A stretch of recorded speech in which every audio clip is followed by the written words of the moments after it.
Hello and welcome to The Final Whistle. I'm Steve Forbes. I'm Kenzie Benali. And I hate to start with a cliche, but it was very much a game of two halves as Tottenham ran out 2-1 winners over Southampton in the Premier League this evening. Now joining us to chat through all the major talking points for the game is Dean Hammond and Adam Leach. Dean, let's come to you first. Let's get your general thoughts on the game tonight.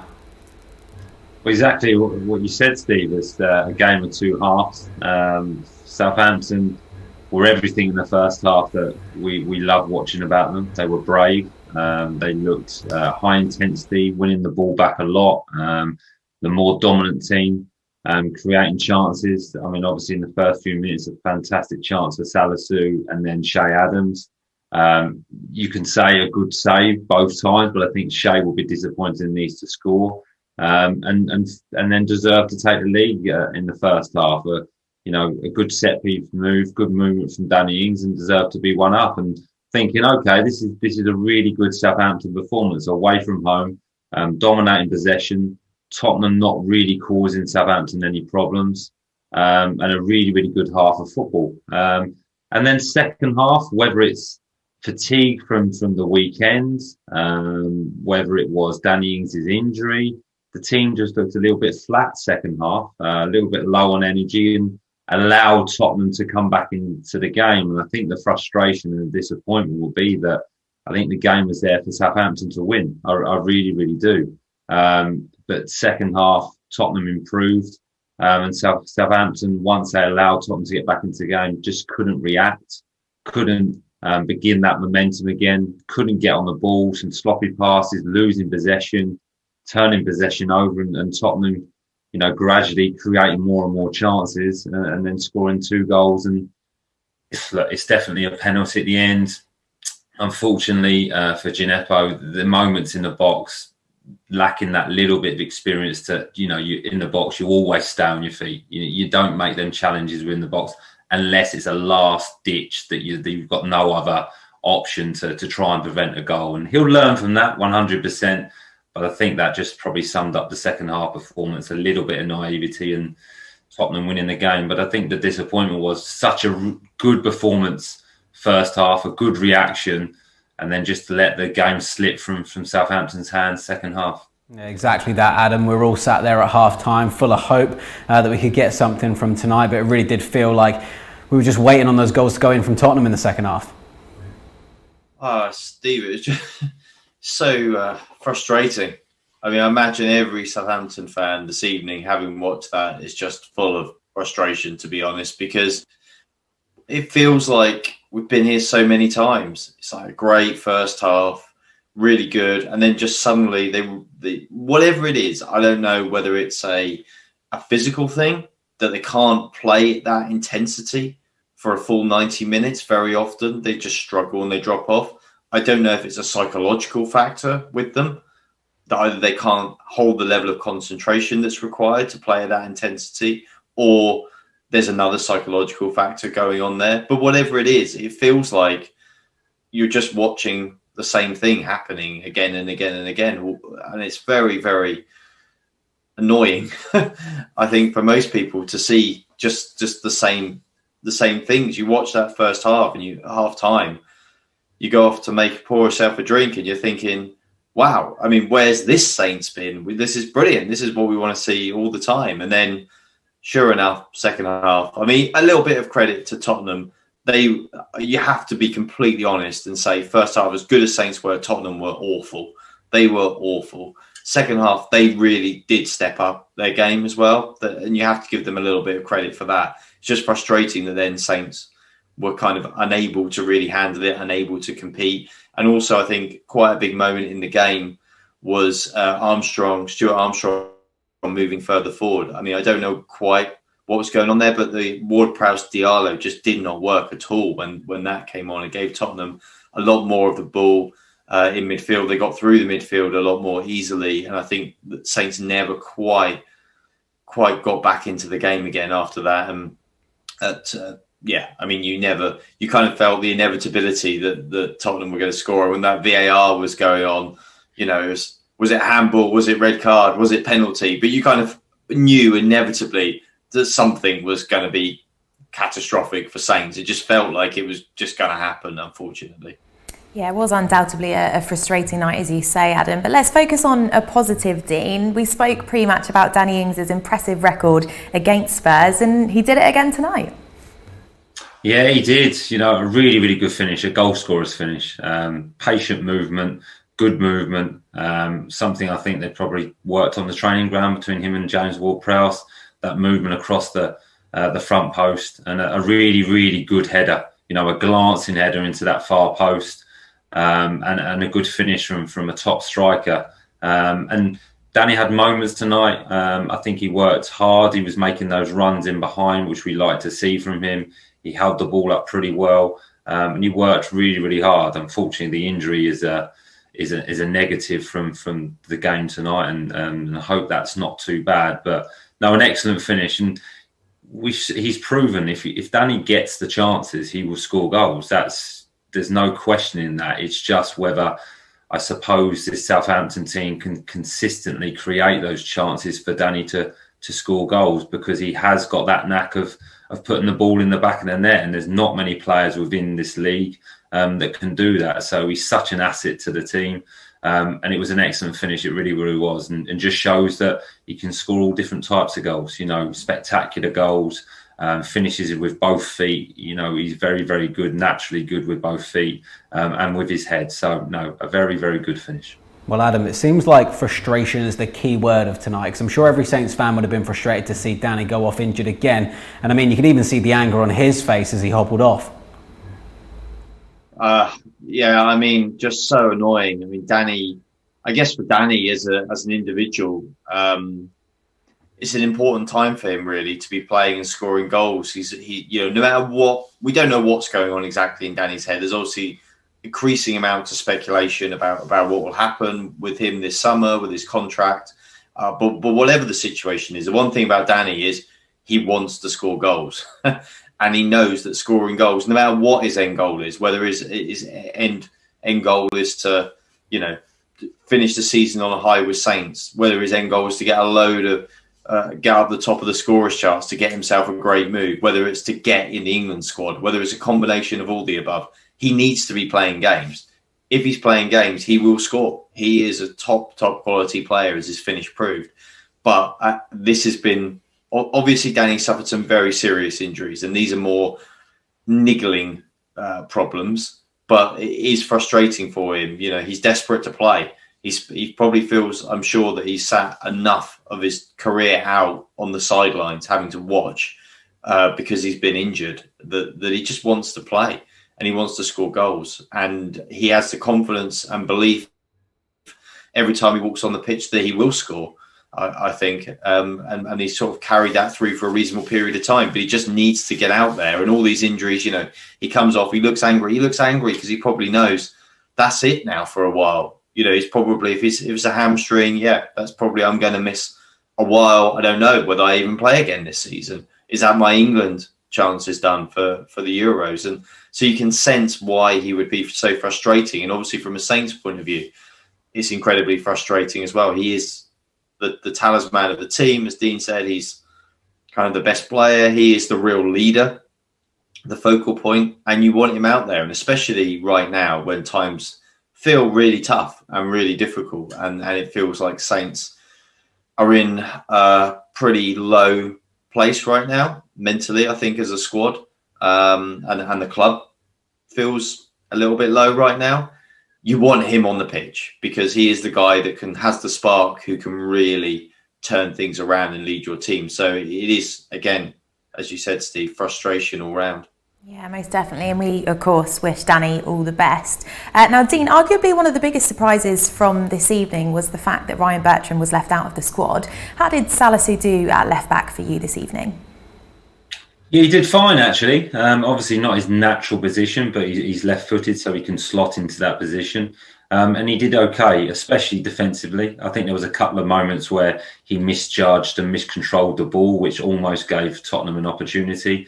But in terms of one-on-one situations against Gareth Bale, especially for probably 75 minutes, I thought he was exceptional. You know, Gareth Bale didn't really create anything, didn't get behind him, not too many crosses. And one-on-one duels where Gareth Bale faced him up and tried to take him on.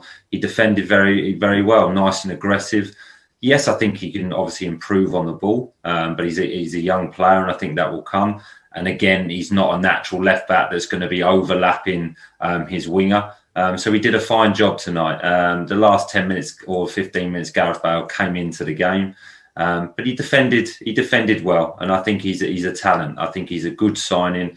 I think with some development, more games within the Premier League, more work on the training ground in terms of coaching, I think it'll be a really, really good recruitment from the football club. So yeah, not a natural left back, but good to have that option if needed, and will surely develop into a good centre half over years to come for Southampton. One of the 5 changes to the Southampton starting lineup tonight was Nathan Tella. Adam, what did you make of his overall contribution? He did okay. He did all right. I mean, he's a bright young player, Nathan. I think he's got a lot about him. He's got a lot of raw qualities, but he's also clearly got quite a lot to learn as well and develop. It's a big confidence boost for him, really, that he's getting some game time when you've got Nathan Redmond and Moussa Djenepo sat on the sidelines to more experienced, higher profile players, really. So, I mean, that should be really lifting him mentally, you'd hope. And yeah, he just, it's that, he's got a lot about him. It's that kind of experience getting to the crucial moment, I think, for especially in players in his position, in those attacking positions, that final cross, pass, shot, and the decision making at speed and at the intensity of the Premier League to be able to work out the right thing to do and then execute it is extremely difficult to do. Very few players come in and are just able to do it straight away. It is a learning curve, and it's a learning curve he's definitely on, and you can see that when he plays. But the thing I do admire about him and I like about him is he's quite brave. He doesn't shy out of kind of putting himself in those situations, which you see some players, especially young players, sometimes they do. They can work hard and they can run around, and that sort of catches the eye, but they're kind of a little bit scared of making the mistakes. But Nathan Tella isn't that kind of player. And I think regardless almost of exactly how he plays, the fact that he's got raw ability and talent and that he's prepared to put himself in those positions gives him the best possible chance of actually progressing and learning. And I think I'm sure that's what Ralph sees in him. I'm sure that's why he's playing him. And he's definitely an encouraging talent for the future, but definitely needs to keep playing games. Now, Dean, Tottenham obviously scored 2, but they only had 3 shots on target. How did we do defensively overall? Again, fine. I think, especially first half, completely nullified Tottenham's threat. Yes, they weren't at their best, but I think Southampton nullified their threat. Played. I love it when Vestergaard, I love it when Bednar try and win the ball. Very, very aggressive. The ball goes into the centre forwards and they're right there to try and win the ball, to try and intercept the ball, which helps Southampton, obviously, from a defensive point of view, but from an attacking point of view as well, because they win the ball back nice and early and then they run the front foot again. And I think that makes a huge difference. And they were very, very good at that in the first half, regaining possession. Second half, again, for 15 to 20 minutes, no huge threat from Tottenham and defended fine. But I think then in them important moments, the Tottenham goals, just do the defenders switch off? Is there lack of a little bit of communication, a little bit of concentration in them vital moments as we get towards the end of the game, like Adam's touched on? Is it fatigue? Is it down to a psychological matter, a lack of communication? Does the team get stretched? There's more spaces for the opposition. I'm not sure. Something that maybe needs to be looked at. But for the majority of the game, the defending was very good, and especially the first half. I think it makes a huge difference when the back four, especially, are on the front foot and they're trying to win the ball with intensity. So they did that very effectively in the first half. There were 2 significant VAR calls tonight, Adam. One was when Son scored, but Moura was adjudged to have been offside, and then the other for the penalty by the foul by Djenepo. What did you make of those decisions? Well, I think they were both correct. I don't really have any complaints about either of them. I think Moura was obstructing Alex McCarthy, I mean, you probably would fairly argue that if you'd have just removed Moura out of the picture, that probably McCarthy wouldn't have stopped that, because it was a great finish. But that actually doesn't matter. The point is, his view was obstructed, and therefore the correct decision is, under the laws of the game, is that the goal cannot stand, and that was quite correct. And I felt as soon as that went to the referee being sent over to look at the monitor, there was only ever going to be one outcome. I don't think he was ever going to go and look at that and then allow the goal to stand. I think that was correct. And likewise, I mean, it was, there was all sorts going on in that second one. Was it a handball in the area, or was Gineppo a red card? And then I think it was almost like the VAR officials probably suddenly spotted, oh, hang on, this might actually be in the area.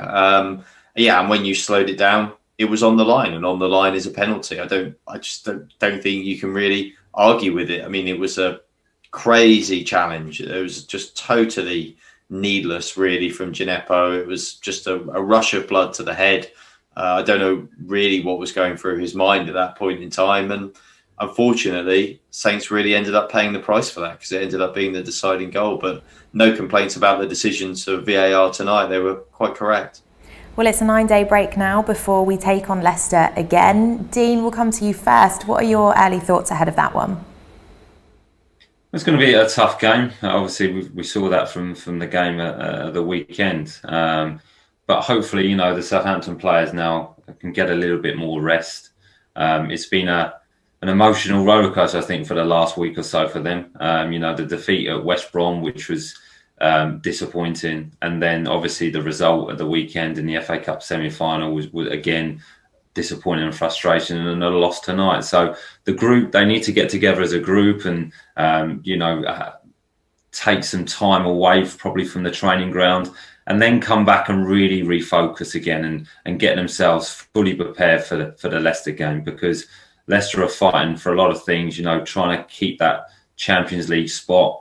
They're obviously in an FA Cup final as well, so their momentum is up, and they're a good team, so they'll be looking to win the game. So it's a good challenge for the Southampton players, but I think when Southampton are fresh, they can give anyone a game, and they're very, very competitive. So a little bit of rest and then full focus going into that Leicester game.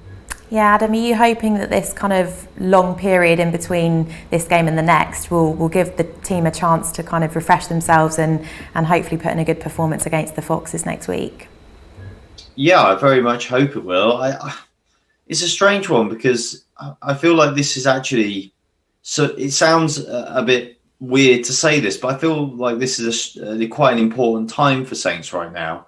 I know it sounds weird to say that at a time when kind of the season's kind of effectively over competitively in terms of what there is to play for at the end of it, in terms of any leagues or cups or anything like that. It's going to be a lower mid-table finish, and that's just going to be what it is now.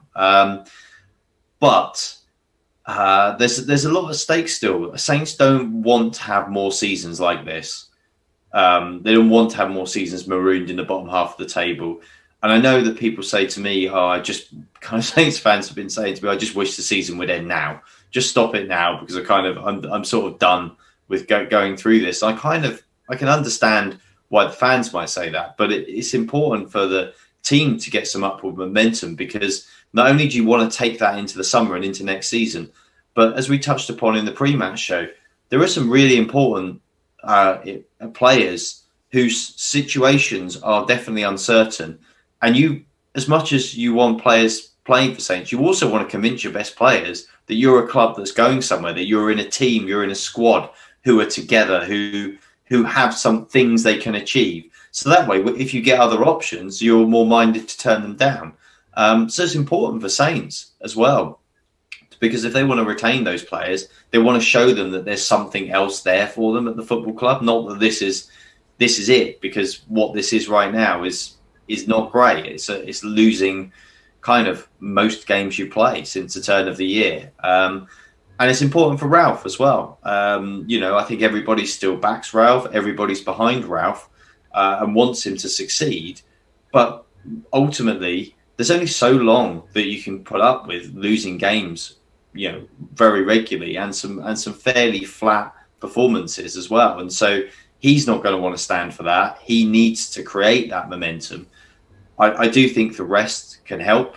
I do think that Ralph's got a lot of work to do around the players. I think he also needs to kind of really pick them up and not let the rest of the season drift, because I think it's actually quite an important time, even though it may seem a bit strange to say that.